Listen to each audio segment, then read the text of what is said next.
തിരുവനന്തപുരത്ത് മദ്യലഹരിയിൽ അച്ഛൻ മകനെ കഴുത്തിന് വെട്ടി. കീഴാവൂർ സൊസൈറ്റി ജംഗ്ഷനിൽ വിനീതിനെയാണ് അച്ഛൻ വിജയൻ മദ്യലഹരിയിൽ വെട്ടിയത്. ഗുരുതരമായി പരിക്കേറ്റ വിനീതിനെ തിരുവനന്തപുരം ആശുപത്രിയിൽ മെഡിക്കൽ കോളേജിൽ പ്രവേശിപ്പിച്ചിരിക്കുകയാണ്. കമലേഷ് ചേരുന്നുണ്ട് വാർത്തയുടെ വിശദാംശങ്ങൾ നൽകുന്നതിനായി. കമലേഷ്, എപ്പോഴായിരുന്നു ഈ സംഭവം ഉണ്ടായത്? എന്താണ് ഈ പ്രകോപനത്തിന് കാരണം?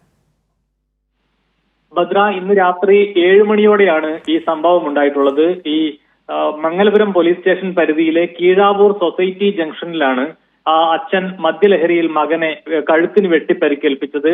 35 വയസ്സുള്ള വിനീതിനാണ് വെട്ടേറ്റത്. അച്ഛൻ വിജയൻ നായരാണ് ഈ ഒരു കൃത്യം നടത്തിയത് എന്നുള്ളതാണ് പോലീസ് പറയുന്നത്. ഏതായാലും ഗുരുതരമായി പരിക്കേറ്റ വിനീതിനെ ഇപ്പോൾ തിരുവനന്തപുരം മെഡിക്കൽ കോളേജ് ആശുപത്രിയിൽ പ്രവേശിപ്പിച്ചിരിക്കുകയാണ്. എന്താണ് വിനീതിന്റെ ആരോഗ്യനില എന്നതുൾപ്പെടെയുള്ള കാര്യത്തിൽ നിലവിൽ വ്യക്തത വന്നിട്ടില്ല.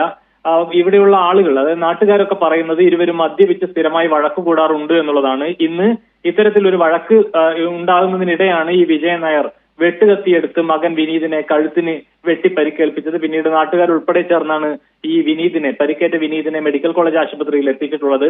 എന്താണ് സംഭവം, എന്താണ് ഈ ബഹളത്തിന് കാരണം എന്നതുൾപ്പെടെയുള്ള കാര്യങ്ങളിൽ പോലീസ് അന്വേഷണം ആരംഭിച്ചിട്ടുണ്ട്. മംഗലപുരം പോലീസ് സ്ഥലത്തെത്തി അന്വേഷണം ആരംഭിച്ചിട്ടുണ്ട്. ഭദ്ര. ശരി കമലേഷ്.